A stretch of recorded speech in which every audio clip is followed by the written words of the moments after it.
This is episode 67 of Double Cross Anime. I'm Whooper, and here's Mario. Hello everyone. We're going to be talking about some seasonal anime this week, as well as 3 non-seasonal anime and manga properties, which I think is probably a record for us. Volume 9 of High Score Girl is out, and it has been for a while. Chapters 52 to 57, we're going to cover those. We also have episode 2 of Kyosogiga and episodes 31 to 35 of Heidi, Girl of the Alps. Right. And then, Mix and whatever else we're watching. Vinland Saga, Fire Force, new episodes of all those. All right. Where should we start? It's up to you, man. All right. It's not up to me. I don't care. I guess Vinland Saga. We probably feel pretty differently about this episode, if I had to guess. Well, I think it's like a minor episode of Vinland Saga, so we might be on the same wave on that one. Oh yeah. How did you feel about Thorkel the Tall? Yeah. So it is like the proper introduction to one new characters of Vinland Saga, Talkin the Tall, and he just stretched many of the credibility for me. I mean, aren't a lot of characters in the show kind of superpowered? Tor's Yeah. was. Well, yeah, true. But this guy is like he's on a whole other level of. I kind of feel like it's the same. I mean, Tor's was huge, and remember how he had that one gigantic oar on one side of the boat, and then Yep. like 6 people had to row across from him to match his strength. Yep. I'd say that's pretty similar to Thorkel's like massiveness. Yeah, I think it's built on the character. So like Thor, even though he's exceptional, he's not that over the top. He doesn't try to be over the top. This guy though, he over the top from start to finish. Well, that's down to personality at that point. If they're both Right. superhumans, Thorkel is just he gets 2 of his fingers cut off, and he's like, "Oh man, I wanted to fight some more." Yeah, He's just and he takes the losing side in a war because he thinks it would be more interesting. He just loves to fight and to kill, yep. which is the same for a lot of other characters. I think like Bjorn, Askeladd's right hand man. So Bjorn. he's not too out of the ordinary. I mean, we've seen characters like him before. Yeah. I guess one difference is that he always smiles. Right. He enjoyed the battles. Yeah. So he in really that sense, enjoys them. in that sense, he's like Askeladd, but even like to the extreme. Yeah. Oh, he's definitely like he's cheerful. He is jovial about going into war. Askeladd wants to go into battle, but then once he's in there, he's like strategically looking for the best entry point and figuring out how he can get one over on his opponents. Whereas Thorkel is just like, I'm gonna pick up this big stick and drop it on a boat and see what happens. Yep. It's alright. It's unbelievable to say the least, but yeah, it is the kind of the story that Vinland Sagas always have. So yeah, alright with him. I think he have a great charisma. He's funny. Funny. Yeah, I guess. And I don't remember him cracking any jokes or anything. Just smiling a lot. Yeah. Well, the same here.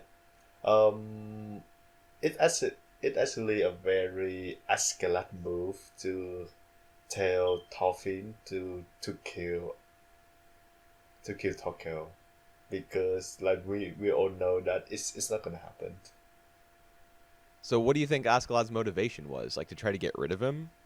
Nah. He just tried to test if it Thorfinn can break through the wall.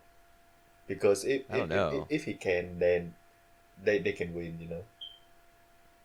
I So it's just like guess. what it's just one other tactic. I think Thorfinn is supposed to be just a pawn, basically. Yeah. Oh, I mean, he's definitely a pawn because Askeladd is like, oh no, we can't get through the wall. Well, I guess it's time to leave. He just Yeah. leaves Thorfinn back. You know, he doesn't spare a thought for him. You know, he doesn't hesitate. He doesn't even look back over his shoulder or think to himself, Yep. gee, I wonder, you know, is Thorfinn around? Maybe we should try to get him on board the ship. He's just like, let's get out of here. We're at a disadvantage. But We need to leave. but I think that's one of the um one of the instant that I think Escalade believe that Thorfinn can save himself. Eh. Do they meet up again at the end of this episode? I They can't do, remember. they They do. do. So Okay. Yeah. and Escalade was just like, oh, you're still alive. Now we decide to move to another place. Do you want to go along with us? And Does he Thorfinn really ask? Do you want to go? Yeah, he just say something like, yeah, I think he did ask, like, do you want to go along with us? But then he just ride in the horse, and he had to walk along, and grumpy and stuff, with his shoulder dislocated. Ah. Yeah, because Torkel picks him up by the hand, by the arm, and like bashes Yeah. him back and forth. Is that Yeah. like by hit by the hands, or is that like by the sauce? Because By the because remember, like Thorfinn tried to stab him with his sauce, with his Yeah, and it goes dagger. through his hand. It's go to his hand, and he used that to throw Thorfinn around.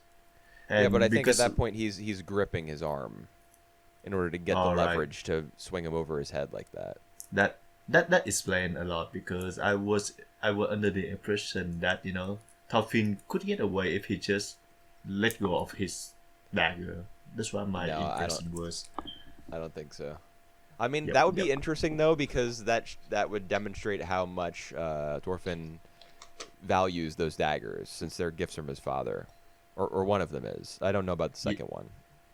Yep, that's right. But yeah,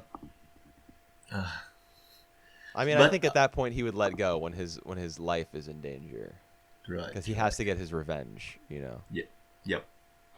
that's why he's still following Askeladd around, even when Askeladd is like abandoning him and mistreating him and being like, "Hey, go kill that giant over there, that like 8 foot tall man." Just And go then get him. you can, and then you can challenge me again. Yeah. But one of the interesting thing is, like, or when Thorfinn was very frustrated about like losing to the Torkel, like nearly have his life killed, basically. He was against Torkel ideas of going to the war just for fun. He said, like, what fun about killing each other, about being in the battle. Yes, So- that's true. So in a way, it's like it is exactly like Thor. It's not exactly, but it's reflect some of Thor original idea of anti-war.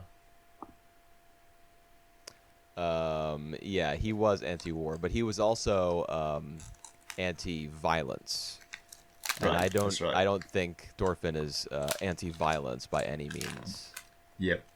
I still think that Thorfinn is like desensitive to killing other people, but then again he not that as bloodthirsty as like other characters that we see so far in the series, like Askeladd Right. or Torkel.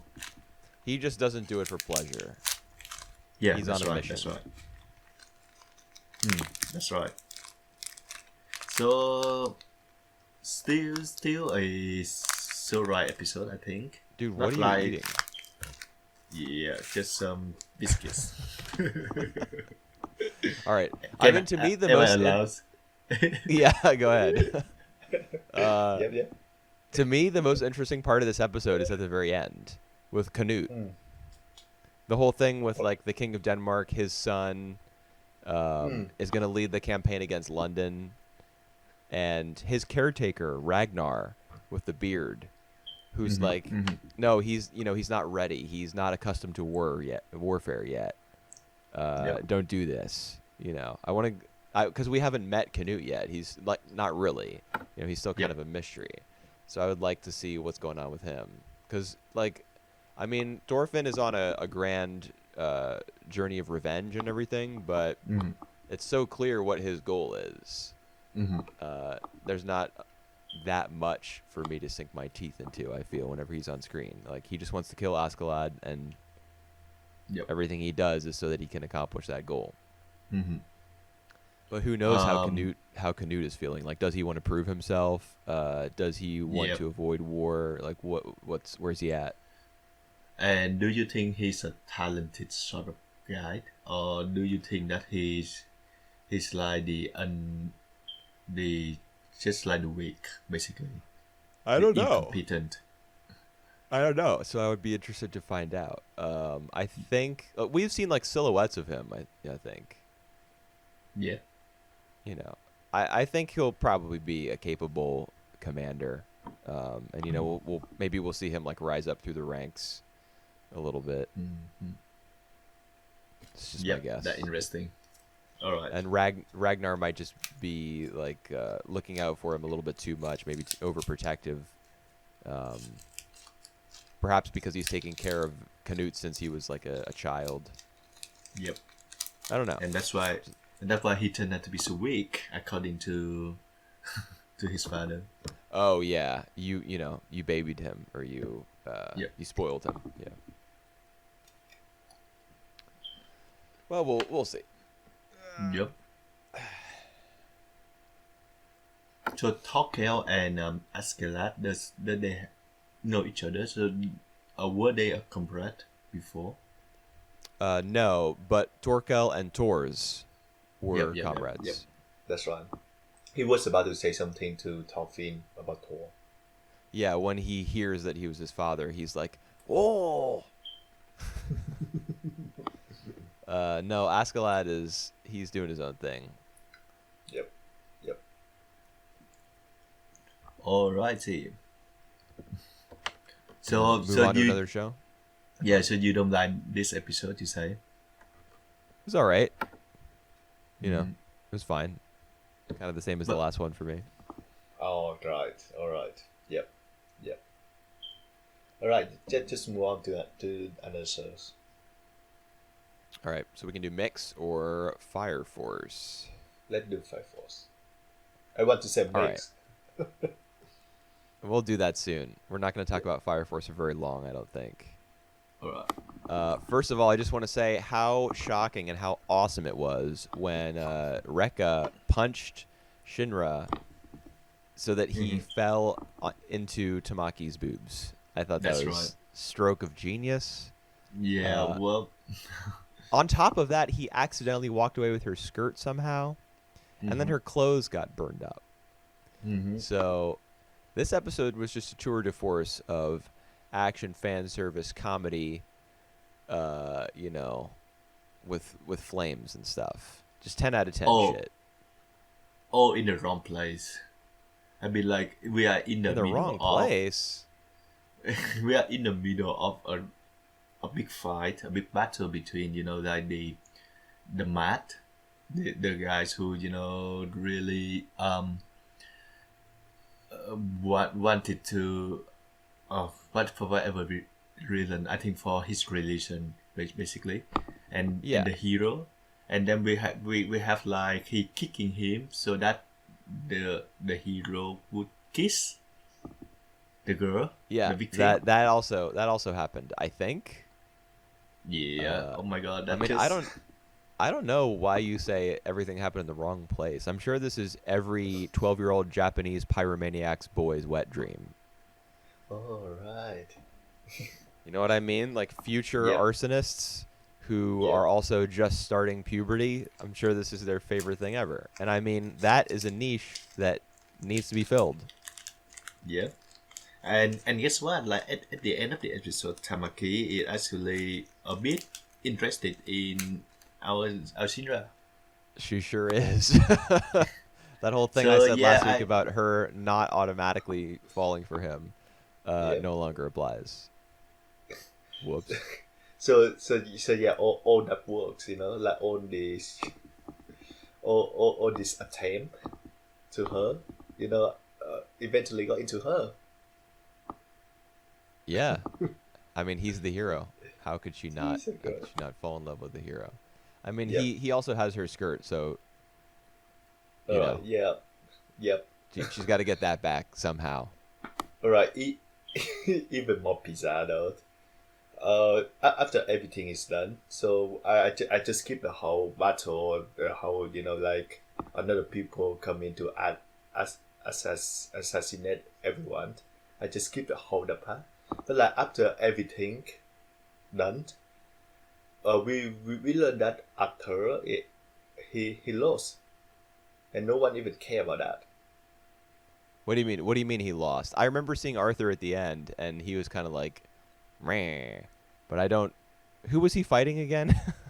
Yeah, that's right. No, because like on the way that Arthur and Shinra trying to look for Tamaki and the guide. Oh, I see. He It, got lost. Not he was got defeated. lost. Yeah, he got lost, and like no Yeah. one even care about it. And like it was like like how many days afterwards. I don't know. I wasn't really How, paying super yeah, close attention.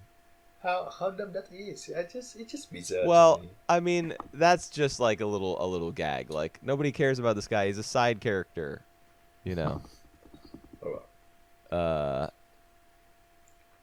I mean, this is the character who powered up by moving his sword from his left hand to his right hand. That's how Yep. that's how important he is. So, kind of makes sense that he got lost on the way. He's not the hero, you know, Yep. who does like multiple kick a guy's face and head through a steel floor types of moves. Yep. Yep. So you think who is the guy? Who is this guy who tried to kill everyone? Is that I like mean, the guy who's this guy are from the Evangelion the evangelists. Yeah, evangelist? All right. it's yeah. They're even wearing like those white robes with head coverings. Looks kind of like a religious uniform. Mm. They were cool. That was like my favorite part of the episode was their design and all the Uh, little miniature effects animation of them like kind of drawing the bow with fire, like of drawing the string back and creating the arrow. I thought that was neat. And it was really cool how when they cuz Rekka was immobilized by his friend, the ice guy. So then he's the ice sculpture and then they shoot, they kill him. They shoot him straight through the heart and it creates that hole in the ice sculpture. That's like really iconic looking. I'm sure I'll remember that when I think about this show. But I mean, I thought they were the highlight, and everything else was just kind of stupid. Yep. I think it's just kind of convenience. Once you fight battle with the guys, you win, you defeat him, and then he just bam, he was killed the next time. I mean, yeah, that is really convenient, but it's also an established trope. Mhm. I mean, I don't know how many times I've seen something like that before, where the hero finally, they get to the guy with the information that they want, and then, some sniper on another rooftop far away kills him, and like, to be continued is essentially the message. Like, Yep. oh, you thought you had, achieved your goal, but now instead it's going to be, 10 more chapters or 50 more episodes, whatever, before you get to where you want to go. It's A just moving the whole goalposts, Yeah, another whole act. at least. Jesus. So yeah, all right. How do you feel about the animations? It was pretty good. I wasn't really totally blown away by it. I don't know. Like I didn't even take note of any specific scenes or anything.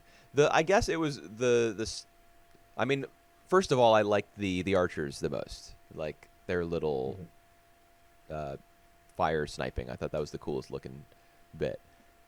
When Shinra thinks to himself, okay, so my strong point is mobility. You know, I need to make use of my feet and like take this battle to the air. That's when I thought that everything kind of started to look a little bit better and a little bit like more dynamic. You know, and then he does the kick move again, and that kind of ends that scene. And then we go back to the episode looking quote unquote normal. Yep. You know, it's this show certainly hasn't been like the explosion of like really cool looking flying around all over the place fire animation that the first episode had. All right. It's not consistent. Right. What do you think about Shinra brother? Do you think that he's still alive, and you think that he belonged to that group? Yeah, probably, because we already knew that he was still alive. Joker told him so. Yep. In one of the early episodes. So yeah, that's probably like this is the newest development, the fact that the evangelists exist and that they have this plan to like turn the earth into a second sun. You know, like wipe out humanity, just a very cliched sort of motivation, start everything anew. Yeah, so his brother is probably alive and is probably working for them. I mean, everybody could just be manipulating him, or Joker could just be, you know, like stringing him along. But I don't know. I think it's likely because anime loves to do that. They love to have family members end up as villains or stuff like that. All right. We have that show. We had that show before. That show about the vampire and the werewolf. Sirius the Jaeger. Oh yeah, that's right. That we actually cover here. Yep, the same thing. That's right. That's true. Yes. So I mean, I imagine now that I'm thinking about that, that's a good point. It'll probably be something similar, you know, where his brother is like some sort of super infernal who can turn himself into an infernal like at will, sort of like Yuri's brother was a werewolf who could control a vampire werewolf. He could control his transformation. It'll probably be the same here. Like his brother can turn himself into an infernal, and then Shinra, like maybe one day he'll go out of control, and Shinra will have to, you know, put him down, or something. I don't really care though. Right. Yep. I don't think I'm gonna stay along with the show until that happens. But well, I'm sure there'll be many others following it in your place. Oh yeah. Or maybe I still follow the show just for the fan service alone. There's a lot of fan services, especially now that the cat lady is like one of the main characters now. Yeah, and Shinra kind of goes over, like, you know, when he returns to Division 8, he kind of goes over mentally who all the members are, you know, and there's like the three babes, you know, so. So comfortable. Why not? And not even. Why not keep watching? Yeah, and not even mention the girl. Oh my god, what's her name? Hibana. Hibana as well, who fall head over heel to Zero. Right. Sort of. All right. Let's move on to the next shows. Makes. Episode 22. Affection for his sister is the title of this episode. Yep. At first, I thought this were the guide, the opponents, since he got a little sister as well. But then we learned that it's come from the flashback. Right. Yes. I love the flashback so much. What is the dude's name? I know his last name is Mita.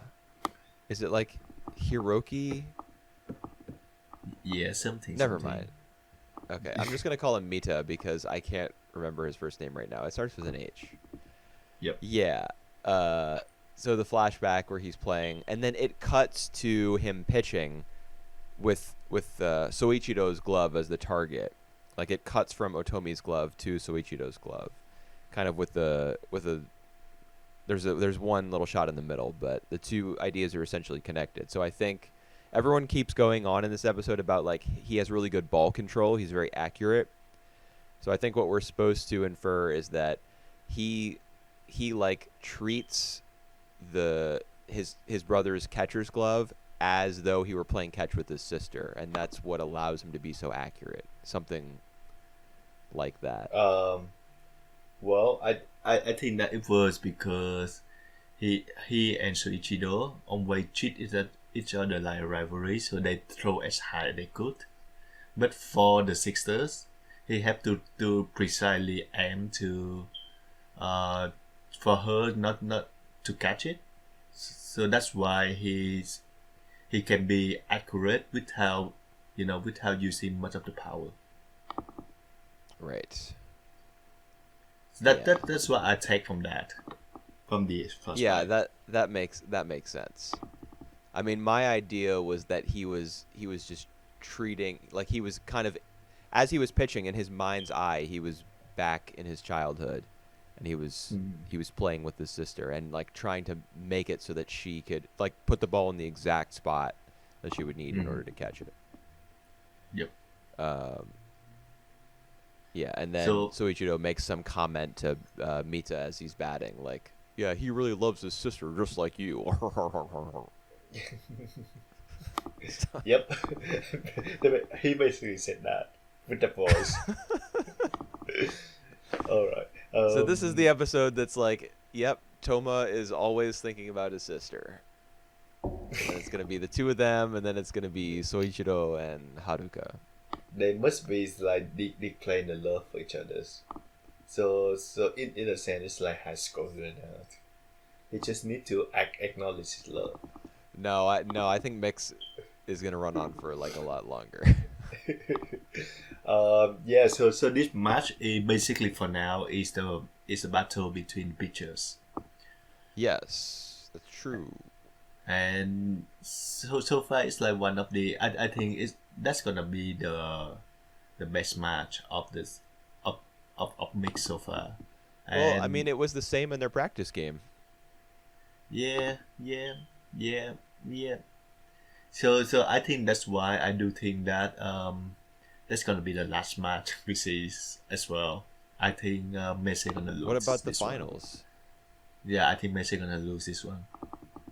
That's what I said last week, and you said I was wrong. Oh, is that what you said last week? All right. Yeah, I said no. Wait, no, you're right. You said that they were gonna lose, and I said Yeah. you were wrong. I said they were gonna win, and that was gonna motivate Tomohito to join their team Oh, that's right. Yeah. because Tomo would have beaten his rival. Yep. You know, so I guess I'll stick with that. Because I think we're getting 2 more episodes, probably. Yep. It could be 4. Yeah. Could be 4. Yeah, it's a pitcher's duel, and the game is not that interesting. But there's a lot of commentary being given by like the characters' mothers and my God, Otomi and stuff. And even to the the guy, to this guy. Oh, the who- announcers. Yeah, the commentators. So I enjoy all these, comments from chances from like almost everyone, especially from the mothers. Just so good. Yeah, dude. know, like When go ahead. Yeah, they just like they sound like they're pranking that like a good looking kids at the child, Yeah. and it's get to the point. Well, that, of course, it's my DNA. Yeah, that's right. So yeah, I enjoy that a lot. Dude, when what was it? Oh yeah, when Soichiro is on screen and Yep. Haruka's mom says, "Oh, that boy looks like he'd be pretty popular with the girls." Yep. I thought for sure, like, this is it. It's gonna be Soichiro and Haruka because the two characters' mothers are there together watching the game, and one of Yep. them is commenting on like the attractiveness of the other one's kid. Like They're gonna try to get their little miniature versions to get together. But then the announcer is like, "Oh, and here's the internet sensation, Haruka," and then there's also a comment. She makes a comment. "Oh, that boy's pretty handsome as well." Like, Yep. what's going on? Who's gonna get together? I'm confused. That was that was good. Sorry. I think they are becoming in-laws now. Yeah, but via what pairing? Yeah. Well. That's the question. Dude, I think the it's pretty comment much. about her being like the internet idol or whatever, it was very weird to me. Oh, I think it's just playful, and I think it's pretty clear from the What is episodes. playful? What is playful about a first year high school girl suddenly developing a reputation as like a beauty queen for just being the manager of a baseball team? um, but I think it's pretty clear what the pairing is after the episode, though. Yeah, Based on, I mean, based from the title of the episode, so I think it's pretty clear that they want to pair Toma to his sisters. yeah, his stepsister. Yep. Yeah, that's true. But I mean, too bad because Haruka. Like, I would have liked to see her go after Toma a bit more, since that's where she was originally, where her interest lied in the And- first place. And it actually Haruka reacting to Soichiro for the first time when I think when her father comment that he's like one of the most reliable um, Hitters. hitters. Yeah. Who's the most reliable hitter on the team? It's him. Yeah, and see what. But he ends I'm up striking surprised, out. like, Yep. Well, funny They're though. up against the best pitcher in the tournament. He nearly made it. I guess so, yeah. I guess. Yep. So yeah, I really enjoy the episode. Not necessarily on the baseball match, but like how everyone reaction towards the moments. Well, I enjoyed one particular baseball moment, which was around the 19-minute mark, when they bunt with 2 outs because their best bunter, Murotani, is up at the plate. When he lays down that bunt, there is a shot of the third baseman from the other team like running in towards the camera, scooping up the ball with one hand and throwing it across his body to first base. It looks so good. That's right. It was awesome looking, more detailed and cleaner looking than anything from the 2 action shows that we were just talking about. Kind of like a more real style of animating a body going through its like a complicated set of motions. Yep. So I'm guessing that somewhere on the production staff here, we have a couple of like ace animators who are probably like 50 plus years old, who may have been doing work on baseball anime for a long time. And it's like there have been a few scenes there. This isn't a very good looking show, but there have been a few scenes where all of a sudden something like really lifelike and clean looking pops up, and I'm always like, whoa, what was that? So there's probably an old man or two on staff with a lot of experience under their belt. And even to the baseball itself, like the way that the mangaka showing the baseball is sometimes it's really unconventional. I think. Like What, he in did his not really in his illustrations or his paneling, or just the fact that Mix doesn't focus that much on the game? Yeah, it doesn't focus that much on the game for one thing, and even though like with on the pitch and all this hitting, it was like it not entirely focused on that. It's sometimes like he defy our expectation. That's what I mean. Like sometimes we expect like a big showdown, and it just like bang, it's gone like that. Right, and then the submarine pitcher steps off the mound wrong and hurts his ankle. Yep, that's right. That one, yeah. So yeah, Well, I mean, it's you gotta get them to the next game on a fluke somehow, so that you can have the characters' moms talking about how good looking their kids are. That's important. yeah, and what they deal with, like Haruka moms, show up every time that the theft is around, Oh yeah, and that theft is I don't know. extremely knowledge about baseball as well. Who is? Oh yeah, that's right. What a terrible mother not going to the game. Yeah, Well, I mean, I guess it is big news because there's like at one point, I don't know if it was in the last episode or the one before that, but Toma says that he had a bunch of meetings with like government officials and businessmen and stuff who wanted to meet him because he's yep, representing their their city in the prefectural tournament before like nationals actually begins, which is a big deal in Japan. I mean, this is a high school baseball game. It's not even the national tournament, and it's being televised. That yep, doesn't happen in America, yeah. and that's where baseball was invented. Yeah, that's right. But I do think like in mix or in any other IT games of mangas, baseball is like everything. Yeah, Like that's everyone true. crazy about baseball. Yeah, But the ramen guy has to shut down his restaurant when the game is yep, on. yep. Oh Yeah, my that's god. true. Yeah, nice. All right. Do you have All any right. other notes on mix? Or Nope. you want to move on to Kyosho Kyosogiga? Right, Yeah, we can do Kyosho. that.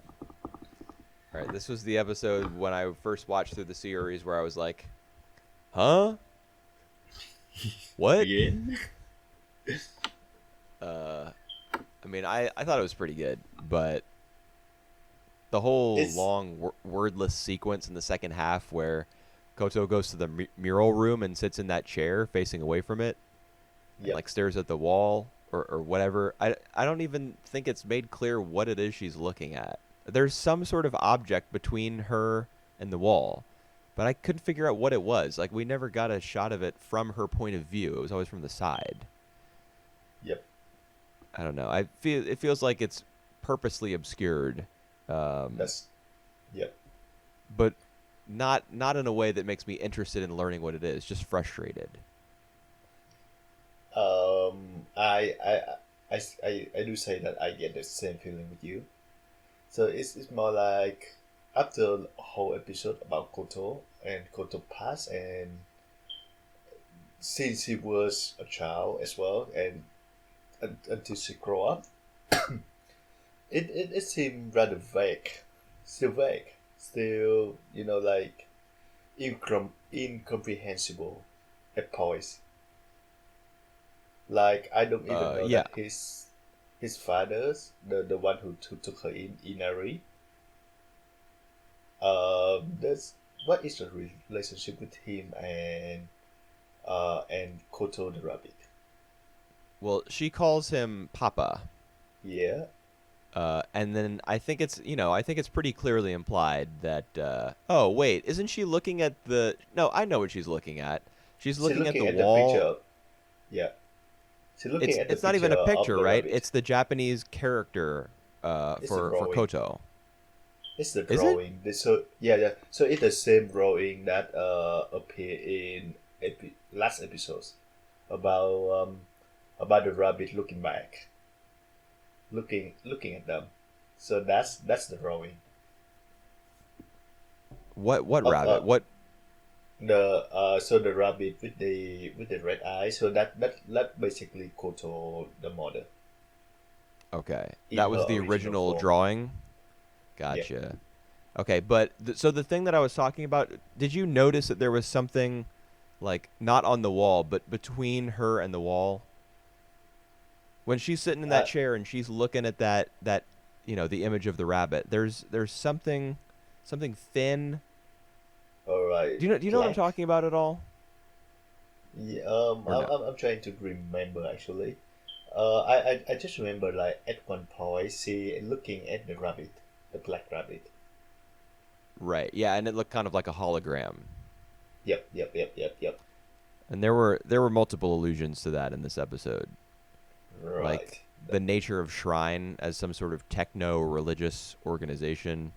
Mhm. They're all like, what do you remember that scene where Koto is eating with the other three guys, Mhm. um, like the cafeteria, I guess, or they're just eating lunch, and she headbutts one of them, and Yep. he says like, "Watch out for the data," and you can kind of Yeah. see Yeah. like where he gets headbutted, it's kind of like pixelated and fuzzy looking.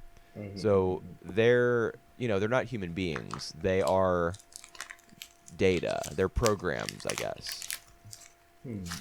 Yeah, that's Um, That also vague. That was really vague. Yeah, but I mean that's kind of made clear by that illustration, like by the visual cue of him, Hmm. kind of getting that pixelated little bit on his forehead. Hmm. Uh, but I wonder, like, is Inari the same way, or is he special somehow? I think he's special somehow. I think he's more like human.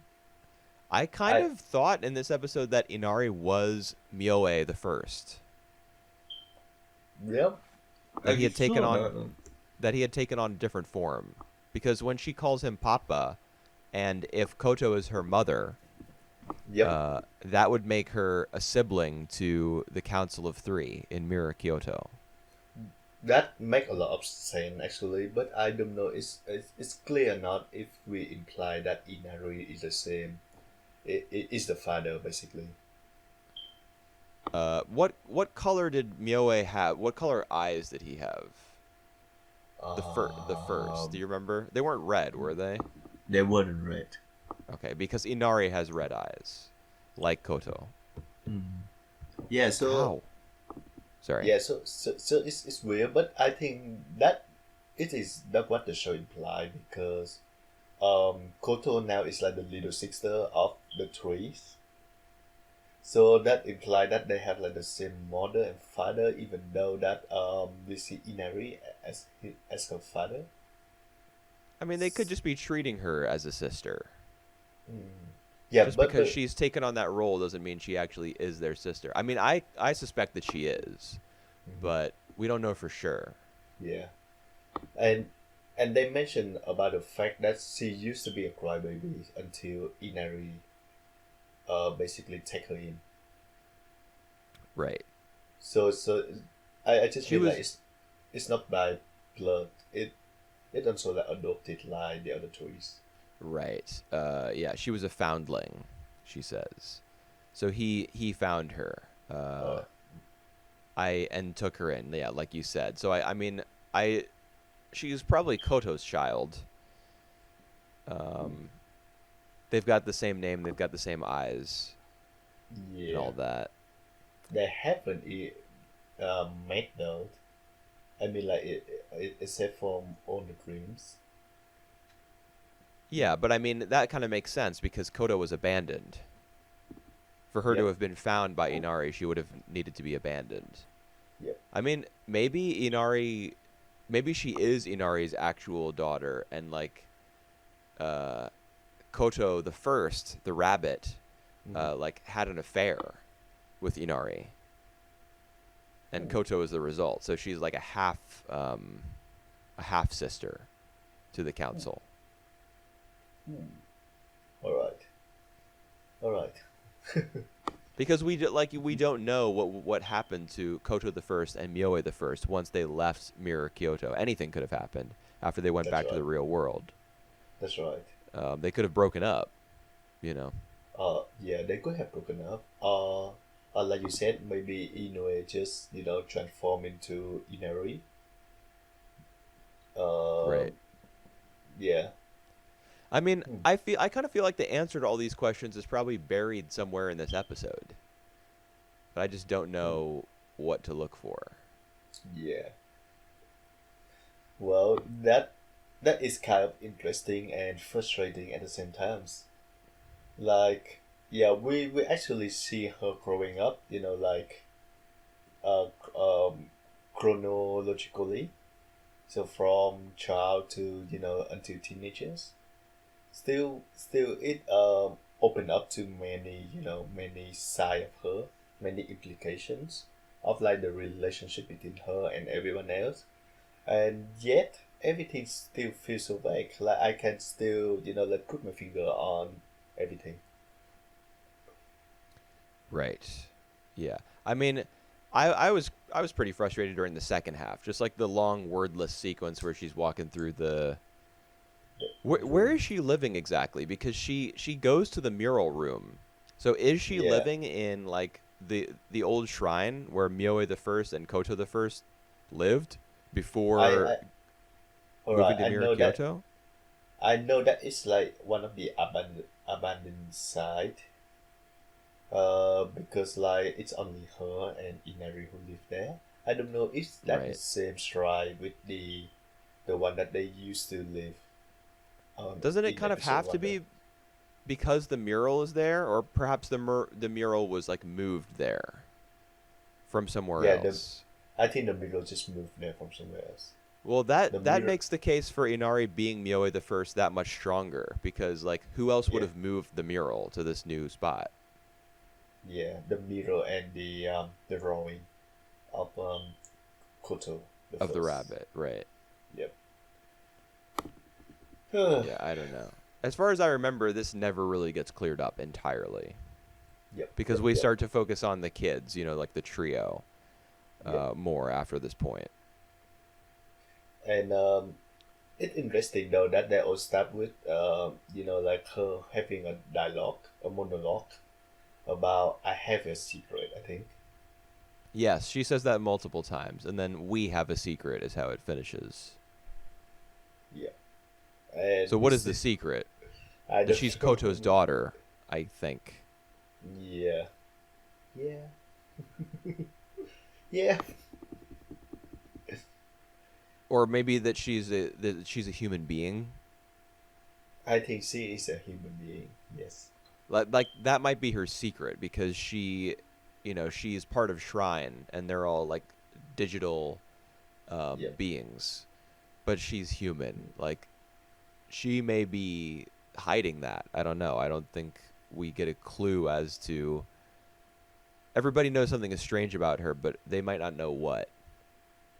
Yep. That could be her secret. Yep. Secret Or maybe way. the idea is that by saying over and over, I have a secret, maybe like we as the audience are the people from whom the secret is being kept. We are also excluded from knowing what the secret is. Maybe we just come to learn all of her secret and not the main one. I don't know. Yeah, there's still a little bit of stuff up in the air here. Yep.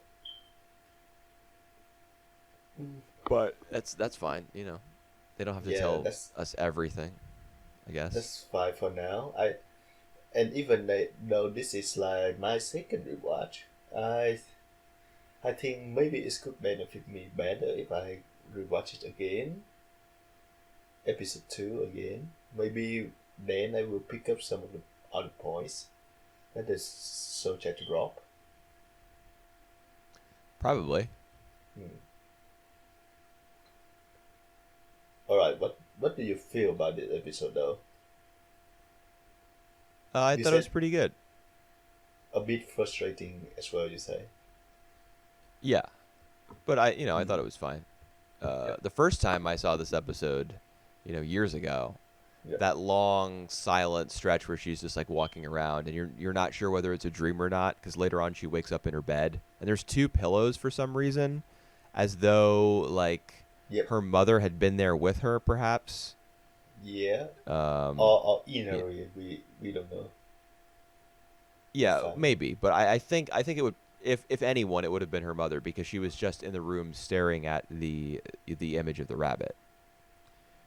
Well, I think like So perhaps what? go on, go on. Uh, Just I my yeah. Go on. Sorry. Go on. I think that maybe because she wakes up the second time, I think perhaps that her first visit to that room was a dream, The second one was reality. But in the first one, when she looks at the image of the rabbit, her mother may be there with her. Yeah. And then she leaves before Koto the second wakes up. Then, I remembering the dream, she goes to the room again, hoping to find her mother, like on a subconscious level. I just think that she did it twice. She go to the room twice, but the first time, um, maybe Koto the first make her asleep, put her back to bed, maybe sleep with her as well. And when she wake up, she was like growing into that again, into the room again. Yeah. I would just saying that those workless scenes, silent scenes that she walk into the room is actually like the one that I remember the most from the episodes. Ah, I see. I mean, I definitely remembered it as I was watching again. I was like, oh yeah, this is that scene that made pretty much no sense to me. Yeah. That's what I thought when it first started playing again, and I started to recognize like all the quick cuts from between like different rooms. Yeah. With Koto, sometimes in the same position between them, sometimes in totally different parts of the frame. Mhm. Like everything's disjointed, probably because of is she awake, is she asleep? There's Yeah. a boundary there that's you're not quite sure which side of it you're on, so that's reflected on Yeah. screen and how disjointed it is. Enjoy it. I really enjoy that. I always enjoy like the blur line between reality and dreams. Yeah, but like narrative clarity is important. That's true. If you have a message that you want to get out there, the message needs to be digestible Yep. as like a creative. At first it needs to be understood, Yeah. and I still don't know what I supposed to understand about all this yet. Yeah. Well, we'll see. Right. I doubt it'll really get cleared up, but this is good enough, I think. Yep. Um. I still remember like the first. I actually enjoyed Kyoshogiga a lot for the first time. I still think that like the first half of it is stronger than the second half. Well, the second half is when they started talking about going to the moon and stuff. Right. Yeah. It's a disaster. Oh come on. That's why we do this. That's why we want to have a look back to see if it is disaster Right, or not. so that you can realize what the show is actually like. Yep. By that I mean you, because it's a disaster. Maybe like, our opinion will change later on. Like I will actually hate it and you love it. You will put Maybe. it like on your top 10 of anime of the decade, and I just drop it out of my top 100. I mean, if the other 8 episodes are as good as the first 2, I'd say this is certainly top 50 material. I just don't think that they will be. Yep. All right. we will see. Yep. I'm watching a show right now that I thought I really loved, and it's had like 3 disappointing episodes in a row. Oh wow. Um, Monogatari. no, that has infinite disappointing episodes in a row. Yep. Well. Yeah, I mean, opinions change on rewatch, so that's why we're doing it, like you said. It actually depends on the mood that you are in as well. Yeah, that's true. So it's I'm I'm almost always in a bad mood. Oh, so that actually that consistent. Yeah, I guess. All right, I think we can move on to the manga Hachikoger Volume 9. All right. Yep. Yeah, so I definitely thought that Volume 9 extended to Chapter 59, but it does not. So this volume has been available on, Manga Dex and probably other places I don't know about for a long time. That's all right. And It, it ends on a cliffhanger, yep. which is too bad because there's only 2 more episodes translated, or 2 more chapters that have been translated, to my knowledge. Yep. And is it just me or like this volume feels shorter than any other volumes? Where is Hidaka? Yeah, well, she just a supporting characters. So her roles basically are over. But all right. Joke aside, I think like her she can be she can appear later on, because I remember like there's one bit that Ono actually come to see Hidaka for advice. Yes, that is in chapter 54. And I I think don't know yeah, if that's she right. goes to for her advice necessarily, because we don't see the meeting at all. Yep. Yep. I think it would be kind of cool if Hidaka were entered in this Street Fighter 2 tournament that they're playing in right now. I really hope so, actually. Yeah, I can't imagine that she won't be. Otherwise, like, what was all that for? Maybe it will come when like one of them confess to each other. So like it's just one of the advice that she gave to Ono. But is it just me or like that scene, that very scene where she where Ono go to Hidaka's house? It's the first time that we see like one of her monologue, one of the way that she thinking. No, we don't see what she's thinking. We see what Zangief is thinking, right? Zengi, all right, Yeah, yeah, the that makes character sense. who That she makes more plays sense. as. Yeah, There's a lot of guile, which is what's his name? Haruo's main character, yep, Guile. We get a lot of stuff from his point of view. We also get some Zangief for Ono.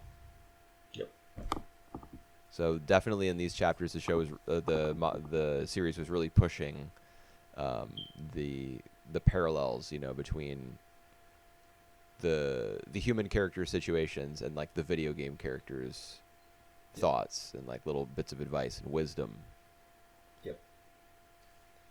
Uh, it's said though that I still want to see more Hidakas. Well, you will when the anime comes out this fall. But it'll probably Right. adapt the whole thing, right? So even if Yeah. the scanlations aren't done yet, we'll get the rest of the story that way. Yep. Yep. That's right. Although I do think that like the first season like adapt a lot from the manga already. I think it's like volume 7, 6, 7. I'm not really sure. I will double check on that. But Well, like it's 10 volumes, so way more half. really? You think Yeah. so? Yeah. Hmm. So Well, maybe I they'll slow it down in this one. yeah. Well, No anime original material, please. why Unless not? it's Hidaka related. Yeah. Why not? Yeah. I want to see more of Hidaka. So what do you feel about the revelation, the reveal that she gonna go to America by the end of the month? Did we not know this already? We know that already. It's just we don't know that it be that soon. So we did know before chapter 52, like before the start Ah, of all this, sorry, that no, she would. no. We We didn't didn't. know actually. We didn't know. We didn't. Okay. Yeah. I mean, that explains why she was so distant at the end of volume 8. Yep. When Haruo goes over and he's like, "I got my motorcycle license." Yep. She is just kind of meh about it Mm. because she's probably heard at that point. Chapter 54, that bit where Moemi, the tutor, informs him of the fact that she's going to have to move to L.A. Mm-hmm. That's a flashback. Mm-hmm. So she already knew at that time, and So she's probably thinking to herself like, "Oh, I just beat Hidaka in this fight for who has the right to be with Haruo or whatever, Yeah. and now I have to leave." So Yeah. she's put Hidaka in a terrible situation. Like I wouldn't be that surprised if she had gone to Hidaka's family store in order to tell her, "Hey, I'm leaving," you know. Mhm. So just to do her that courtesy as somebody who's interested in the same guy that she is. I'm not gonna be like we won't be together going forward. Uh, I don't know. It's it's sad that she has to Yep. go. I guess. Yep. I mean, more than the fact that she's going to be away from Haruo, the burden of her succeeding her parents is Yep. really apparent. Yeah, that's right. And her sister even like her sister is totally casual at all times and like goofy, cannot really be pinned down or trusted to do anything like completely full-heartedly. But when she hears about what's going to happen to her little sister, because she like shirked her responsibilities and ran away, she's like moved to tears.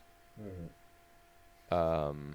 Which I don't think is something we've seen from her character before. She's like disgusted with herself and upset that her sister's friendship and relationship with this guy is going to be cut short. So that was an interesting side of I her to see. That's right, and I think it's a good touch from the mangaka to have like Akira and her sister having basically the same design.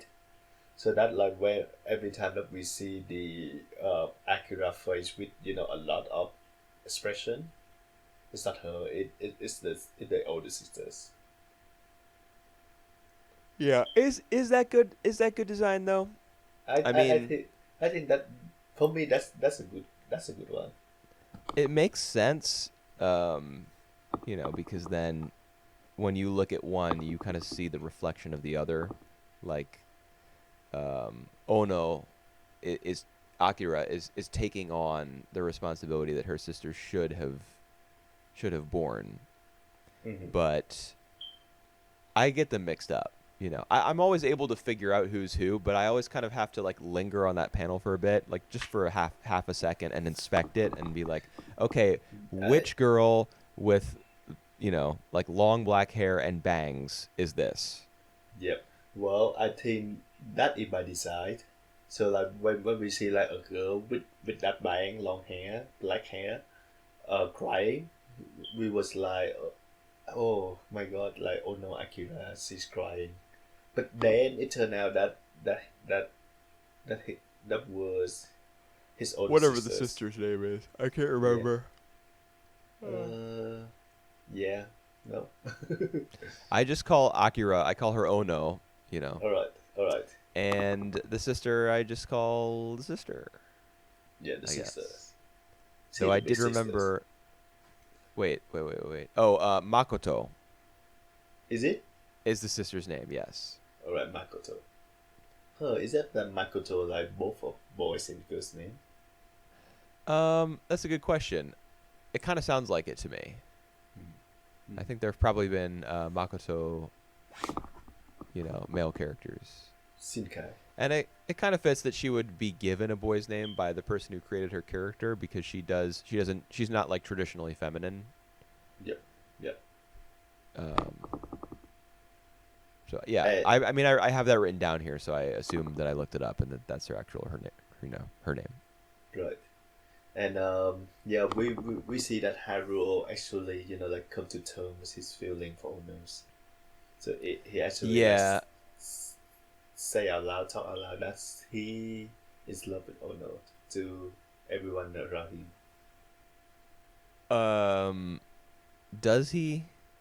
When Yeah, does he like, say it like exactly? Isn't that when the he's f- out of the room where everyone was first like chapter. hounding him about it? The first chapter of the Golden Knight. No, the he first actually chapter is say the that. one where his blonde friend is like, "You've skipped straight from like to true love. Yeah. You All skipped right. right over lust. That's amazing. You're so pure." Yep. I thought that was it, annoying.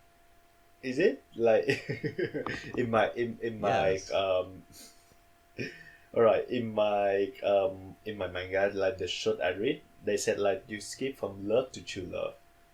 Yeah. The normal love come from the pants, and true love come from the heart. Oh, that's what yours said. Mine said something different, I think. Did yours have like the translator's notes at the end? Ye- yes. In one of the chapter, they said they said the guy who do the translation, he said like he new to this, but he was really a fan of the manga, so he wanted to do that. So it's Ah, like okay. by the newbie, Where do basically. you read this? What site? All right, Kiss Manga. Gotcha. Okay. I was reading on Manga Dex, and I was reading the group that has been translating this from the beginning, All right, which is so like that. a really professional looking Huh. job. And there All was right, a page at the end of the chapter which explained in detail the Japanese puns in that joke. all right. I want to read that source. I can link you to it. It's on Manga Dex. All right. Um, Remember like guild in later chapters. He have like we have like two guild. yeah, yeah, Guile, and then the Yeah, brown Guile across the from him. proud. All Yeah. right, because my translation is the shadow guard. Okay. I mean, mine said brown. My version I was very happy with in terms of Yep. like readability and like the Yep. cleanness, the clean looking scans and stuff. So I'm gonna guess that brown is accurate, Yep. especially because like in Street Fighter, in fighting games you have like the alternate character costumes, Mm-hmm. um, and I don't think Shadow Guile is a thing. Yeah. Well, he did mention that like the original Japanese term is the Ah, okay. proud. But he said like it make more sense in English term that he do it as a shadow. Ah, I see. I mean, Shadow just sounds cooler, probably. Right. Yep. Yep. uh, So let's get yeah, back to I think the idea is that Guile is looking at another Guile, like the other version of himself in the game, the alternate costume. yep. Yep. Um, and like the explanation in the manga was, what was it? Um, A pike of him. He looking at the pike of him. I wrote it down. Okay, here we go. The explanation that we're given is that there is a Guile in Ono's heart. Oh yeah, yeah. That's right. That's right. Yep.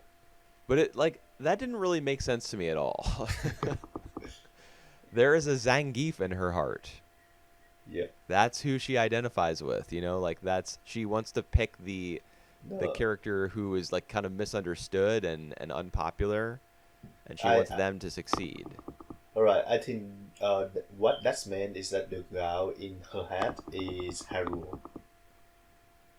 The Uh I the guess, time. Yeah, the but if time that that's the he's case, always playing with her. Yeah. Go on. okay. If that's the case, why would the two Guiles be fighting against each other from the very start? Like, why after the Guile defeats the other Guile would Zangief appear, and then why after Zangief, like there's a female character, like a Chun Li looking Yeah. Yeah. character. No idea. Well, It makes more sense to me that like the two Guiles facing off against each other would be Haruo, like defeating the part of himself that's scared to get close to her, yeah. like the part of himself that still resists the idea of like being intimate with her. Yeah. Um, but apparently That that's not what was intended. well, You that know. makes sense in the context though. Yeah, Like because it's all he, about the fact that they're staying at they stay in hotel. the same room. Yeah. Well, Yeah, and then when they do end up getting close together, when Guile number 2, let's say, has been defeated because he goes over there. Uh, then he's up against the woman. yeah. It's all in like fighting game terms. There always has to be like an opponent standing across from you. And like it's really weird to me that like there's just poking, tickling, and biting going on Well, yep. instead of any more traditional, you know, kissing or petting, something like that. This manga is very innocent. Yeah. Well, Especially the line, you've skipped straight over, you've skipped from lust to true love. Like, what are you talking about? That just is so painful for me to read. mm, well, that true love. See? No, true love involves intimacy and physicality. It's just one part of it. It Yeah. can't be Well, skipped over. well, that's why he wanted to go into the same room, sit like lying next to Ono. Yeah, she ends up biting him. Like, what? What are you doing? You're about That's to leave for America. that's I nice. mean, That's cute. that's disgusting. No. Alright. Biting, like Yeah. violently biting him in retaliation for him not making the first move, because that's what she always does. Like whenever she bonks him with her head, or Yeah. like bites him or hits him or something, it's because she's not satisfied with his response to something. Like she wants him to be a more traditional, uh, Hey, like masculine leader in their relationship. that's So just she her like way of saying love. okay, sure. All right. Well, we still have a good moments of them together, but probably for the last time. Yeah, but And no they, Hidaka though. yeah. Well, Hidaka would ruin would basically ruin everything. I So I want her to ruin understand it. why. um, but She's the guess what? best. Yeah, but guess what? Like What? for Harold, he like have he having this moment with Ono. Like they stay together, they play the tournament together. Like doesn't matter who win who lose. Man, I don't She care about got Haruo. he's gonna go to she gonna go to America, and then he stay here in Japan with Hidaka. That's that's just everything had been planned out. Do you think that's actually gonna happen? No, I don't. I don't know. I can see it happening. Like her Yeah. family is not the type to say, "Oh no, you can stay." Yeah. You Well, know, I there is no Herr Sesemann from Heidi in High Score Girl to be like, "Oh no, you know, you're not in the right environment. We're gonna make sure you're in the right environment." do the tutors. Does the tutor remind you of her? Of who? Of Hazuman, from Hedy. Clara's father? No. Sorry, the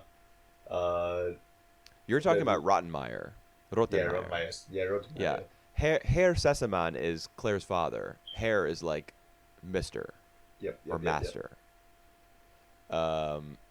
No, she doesn't. No. I mean, Moemi for a long time now, for many volumes now, has been a more sympathetic character than she was at the start. Hmm. Do they have Ro- the same Roten, design? Roten, yeah, what? Just because they both have glasses? Because they all wear dress as well. And they Moemi wears all a dress. and they all very uptight. They're all very strict. They all Eh. care about their master a bit too much.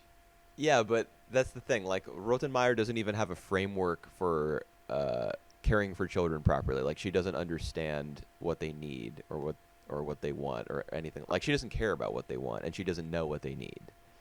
Yeah. Moemi, I think, was purposefully tamping down any affection that she had for Ono in order to get her to go through with all the lessons and stuff.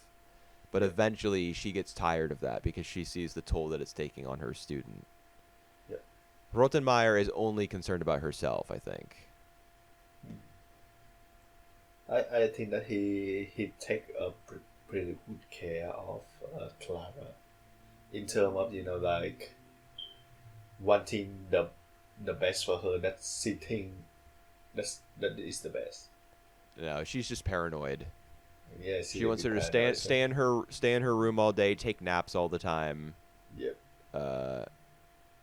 Like she just doesn't want her to get sick. That seems to be her like her drive in everything she Priority. does. Is Yeah. just like, is she having fun? It doesn't matter. Is she doing okay in school? Well, I hope so. But more importantly, has she napped for 4 hours today? All right, let's get back to High School Girl though. Are we still talking about High School Girl? Because we're at an hour and 15 right now. All right. You want any like closing mic on High School Girl before we move on to Hedy? I'm yawning a lot. Let's see. There was a moment in chapter 55 that I like because I don't think we've talked about that one at all. Right. That's where they go out. Haruo and Ono, they go out to the arcades at Osaka the day before the tournament. Yep. And they just play arcade games. They don't play Street Fighter, which is what the tournament is for. They just play everything else. Like specifically, they play games that they haven't played together before to make up for lost time. Yep. That's the way Haruo thinks of it to himself. And there's a particular scene that I noted as being interesting, like an interesting development in their relationship, when they're playing at one of those cabinets where they sit across from each other and they can't see each other. Yep. The cabinets that are back to back, and they're playing a fighting game. Ono wins, and then she peeks her head out from the side. Yep. And smiles. And Haruo thinks to himself, "Oh, this playful side to her is new." Yep. But in addition, so she's changed. But in addition, his reaction to losing is also new. Because he's a rager in general. Like if he loses, he gets mad. And his relationship to Ono at the very start of the series was like one of rivalry and of like bitter hatred. Yep. But now, it's completely the opposite. So I thought that was a nice touch. Yep. I think it's my translation they make that clear as well. Like he said to himself that I must have grown a lot since I don't feel bitter when I lose. He literally says that. He literally said that. Okay. So, yeah. Yeah. I guess I was could have nice. done without him spelling it out. I think I would be able to pick up on that without Yeah, that's true. him explaining it to the audience. But Yeah, it is nice that the characters are evolving. Yep. Well, they are now in like second years of the high school.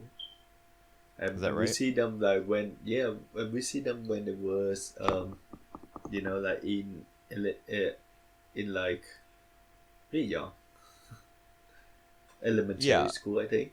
Yeah, I think so. I think that's So right. yeah, they have grown a lot basically. All right, let's move on to Hedy. Okay. We got a lot of things going for Hedy for the last 5 episodes. She's back at the mountains. Yeah, she back at the mountain. Hooray! She actually so stressed out that like she's sleepwalking Yeah. as effectively scare everyone who thought who thought that she was a ghost. Why are my feet so cold? Yeah. Do you remember this? Yeah, I remember When she that. says in her dream, "Why are my feet so cold?" and then she wakes up. Mhm. I was so mad. So you were so mad, all right? Yes, because she's been Yeah. forbidden from like talking about the mountains or even thinking about them, and so when Herr Sesaman comes back and he's like, she says, "I forbid her from even thinking about the mountains." He says, "Why would you give her such a terrible instruction? That's awful." Yeah. And I was over here, with my laptop, sitting in bed watching this. I was like, "Yes, tell her." Someone finally say it. Well, yeah, finally, I actually glad that finally some responsible adult take notice of, Hedy homesick and Yeah, you know, she's like, suffering. and doesn't take that lightly. So he took that really seriously, even to the point that he had to tell Clara to basically not being selfish. Oh God, the scene Yeah. where he talks to Clara, I lost it Uh, when she's like, I understand that she has to go back. Can we prepare the basket with the bread yeah, and yeah, the yeah. tobacco? And she as she's saying this, like tears are just pouring down her cheeks. I was like, I can't deal with this. This is too much for me. Well, it's actually really tough of her to still remembering that, and you know, Yeah. like that the whole purpose of Handy going out of the village that day What do you mean? to get the white bread and to get some of the tobacco Oh for her yes, grandfather. yes, that was the purpose of her journey in her mind. Yep. Yeah. It But it, it I mean, it just illustrates what a nice friendship they have. You Yep. know, one girl is trapped there, by circumstances pretty much against her will. The other one is physically trapped. Mm. Her body's not strong enough to leave, and she's often she often feels abandoned by her father, and she's lonely. So they both lead like these really really very sad lives, Yep. but they are still considerate of each other, and they're thinking about each other. Um, Um, Before all that, though, we have like grandmama. Actually, she lived very unexpectedly. Like yeah, I she know that sneaks out. she sneak out. I think that she doesn't want to hurt the children. But like Yeah, the well, she's what's also probably afraid that she won't be able to keep it together yep, yep, when probably like true. her dear granddaughter when she has to say goodbye to her, Yep. she might not be able to She's do it. yeah, she will be like, don't go, grandmama. Yeah, I kind of think based on the way that she left, I kind of suspect that she's sick. Yeah. Because like Oh, she's afraid like Clara's gonna ask her, why do you have to go? And she yep, doesn't want to acknowledge that fact herself that she has to leave because she's not well. I mean, yep, there's no real evidence of that because she gets around just fine. She goes up the steps when she plays that game with Heidi with rock paper scissors, but yep, to me, she's acting like there's also a burden on her that makes her want to leave quietly. yep, yep. Sure. So she has to sneak out. Before she does that, they do the whole wedding ceremony. Yep. Um, but it's unfortunate that that has to be tainted by Heidi and Clara realizing in the middle of it Yeah. that Grandma is gone. And then when Heidi comes back in, Rottenmeier has already broken up the party just in those few minutes. Yep. I Yep. feel like it was only that long. Man, Yeah. what are you She doing? I'm so mad.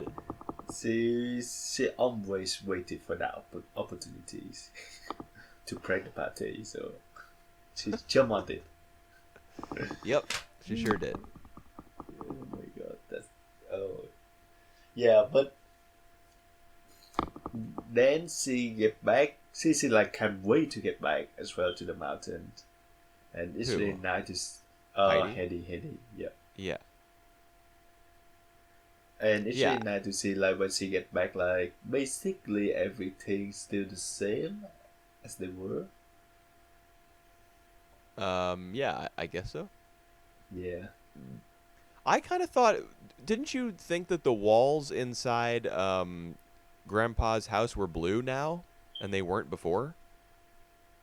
Am I just insane? I feel like the walls got painted. All right. I'm not noticed that, but it wouldn't be that strange as well if the wall got painted by Grandpa. When she was gone. Yeah. I don't know. Maybe I'm just totally wrong, but when I like the moment that Heidi stepped into the house and Yep. it panned around, you get her like a POV shot pretty much of her looking around, and it's like Hmm. blue. I was thinking to myself, what's going on here? uh, I'll probably have to go back and watch another episode, like an older one, see if Yeah, it's the same yeah. color and there's really nothing different. Yeah, but everything, like in her mind, everything's the same. You know, it's just Yeah. she's observing all the things that she was used to that were part of her life before, and I'm sure that she's comforted by that. Except for Snowflake Yuki, which gotten bigger and having a baby. Right. Yeah. Kind of I, surprised. I really enjoyed that scene as well. Like, she trying to catch uh, the young cub, and she just too afraid she getting out of Heidi's hand. And there was another one just following her around behind without her noticing, and that was Yuki. Oh, that's right. Yes. That's. So it's really I nice. remember It's that. really That nice. yeah. That was cute. Yep. Uh. She remembered all their names still too. How long was she in Yeah. Frankfurt? I think it's like a year or more. Think so. Like, I think roughly a year. I mean, the way to tell would probably be seasons, like any external shots. If there was any snow, you know, if there were any falling leaves or rain, that would probably indicate like autumn and spring, respectively. Mm. I don't really remember. She learned to read really fast, Yep. so that makes me Yep. think it was at least a year. But you know, they probably didn't have any regard for how long it actually takes a kid to start putting all that Right. stuff together. Right. Um, I don't remember there is winter passing now when she was in Frankfurt. yeah, I mean, she was shut up in the house all the time, except for Yeah. all the times that she like sneaked out. Yeah. Yeah, I don't really remember winter either, though. Might have been only 6 months or something. Mm, yeah, not really sure. Then she gets to go home. Sebastian takes her there, and he can't keep up with her because she's running like the whole way. I would have thought that Sebastian would have, like, go to the house, Yeah, I mean, it was clear that he was exhausted. Yeah. By the time that they got there, he was like, Heidi, wait up, slow down. Yeah. He's also like he's probably a career servant. He's probably been doing it his whole life. Their family might Yes. serve the Sesemans. Yep. So he might have no experience, like being told to hike up a mountain, Yeah. to go to some cabin. He would probably be like, I don't even think I could possibly do that in his mind. Yeah. Like that just can't be done. Yeah, I also thought to myself, like, this is really irresponsible of you to just leave her. But I think Yeah. I think adults had different attitudes towards children Mhm. during this era. It was more like you give the kids a little bit more freedom, a little bit more like in terms of their, I don't know. They have a Yeah. little bit more responsibility, maybe. I, If they I, need I to think if they that need to go someplace, you can just send them, and not accompany them. I think that he was sure, like 100% sure that she would be safe to get home now, so he just leave. But I would have thought that he wanted to see the grandpa as well. Yeah, I guess he wasn't really he wasn't really down for that. Yep. He just he's got to get home. That's where It's time. that's where It's time to go home to eat. It's time to go home for dinner. yeah, it's time to go home to get some white bread. Yeah. Got to go back to Frankfurt. And then, talking of white bread, she's seeing Peter grandma's. Yeah, she goes there first. Yeah. That was so nice. That was so heartwarming. It really is so delicious and soft. Thank you, Heidi. Oh my god. Yeah, good for her. Like, the journey was obviously not worth it. I mean, she made a very special friend, so I guess that's not true. But Yeah, she left to get the bread, and she came home. She came home with it, thanks to Clara. yeah. So I'm glad we get the payoff there. Now we just need for her to rediscover the prayer book at Grandpa's house Yep. and, you know, take it back there. I would bet anything that at some point in the next 17 episodes, that's gonna happen. Anything. I know Yeah, it'll I think happen. that. Yeah, I'm sure that will happen, and I'm sure that Clara would come to visit as well. Yeah, well, there'll probably be a time skip. We'll get Clara's. I mean, they said in the spring, Yeah. so it seemed like summer or so, something along those lines. When they were going for those visits in the forest, Mm-hmm. back when she was still in Frankfurt. So it may be like 9 months or something until she gets to see Clara. Mm-hmm. But it's not like we have that many episodes left. This isn't running for 100 plus. So we should probably Yeah. end up seeing Clara sort of soon. But like the last batch, the last 5 episode is like the one that we basically see like every characters of the series so far. Except for her aunt Dete. Like we see basically every single significant characters. Yeah, and Date just like dropped her off and said peace and leaving. Yep. I don't even understand what her motivation for taking Heidi to the city was, because it's not as though she worked at their house, at their estate, Yeah. right? Well, So I she think it's wasn't more gaining like, anything. yeah, I think it's just more like she wanted Heidi to have the good city life, Eh, which she's she thought that it was for the best. she's not that good a person. Uh, she is. We've already been through this. She isn't true. Nothing too Everyone bad except about Heidi her. is evil. Heidi's the only good character Oh, in a series full of grandmama is grandmama is very good as well. yeah. That's true. And the doctor. Clara, Clara is selfish. Uh, I mean, she is at times, Yep. but I think But but mostly uh, she's very sweet. but I understand why she would act in that way. Yeah, she's a terribly lonely girl. Yeah, that's right.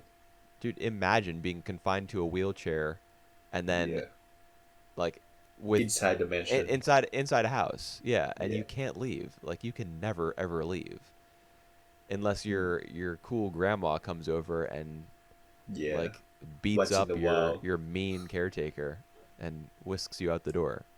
Yep, yep.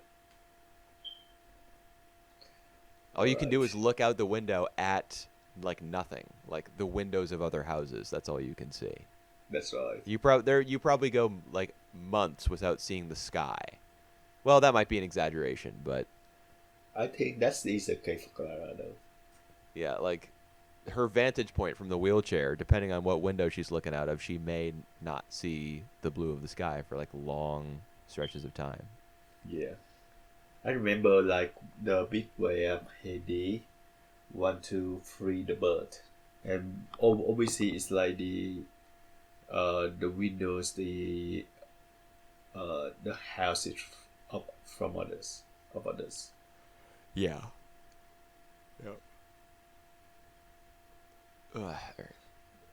All right.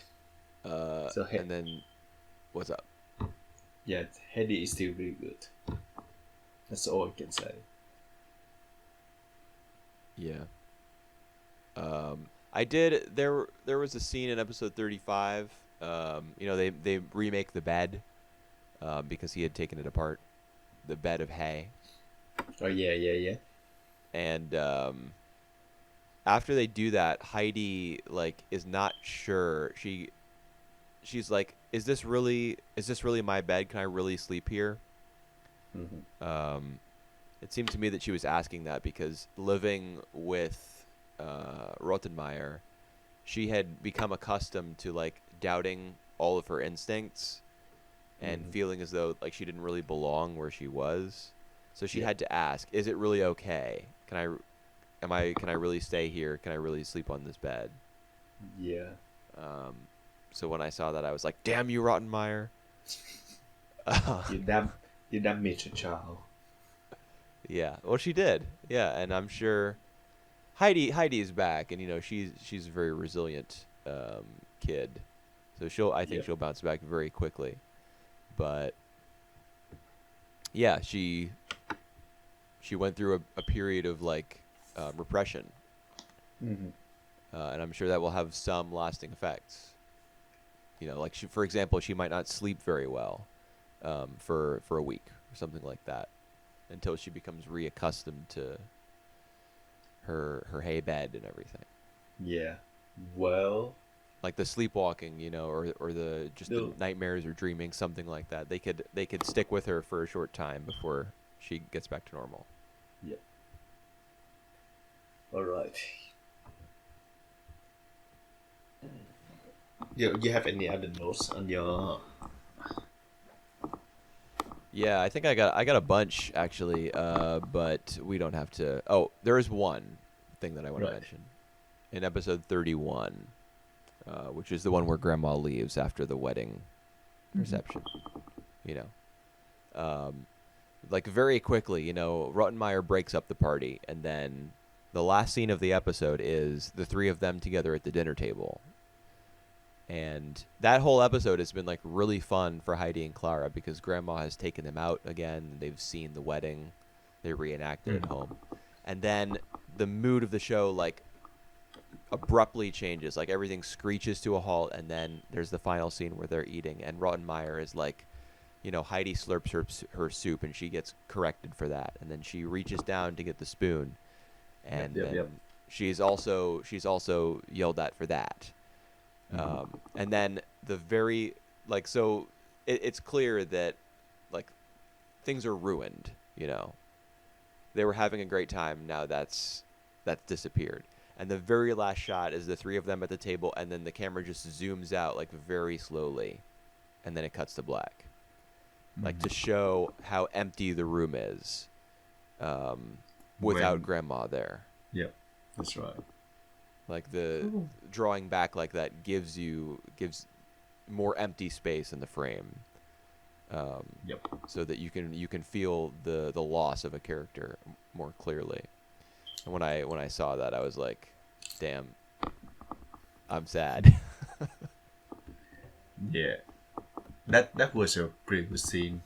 And I still think that the direction so far is simple but really effective.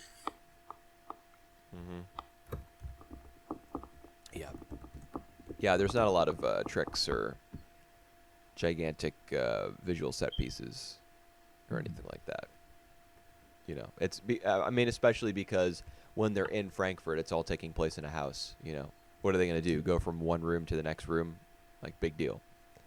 Yep. But they figure out ways to get the characters' emotions across visually. yep. All right.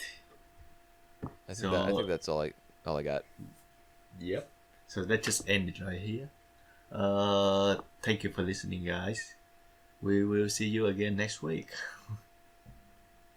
Yeah, and it'll be shorter because we won't have a manga to talk about Right. unless a lot of translating happens within the next 7 days. That's right. All right. Gonna see you soon. Take it easy. Bye.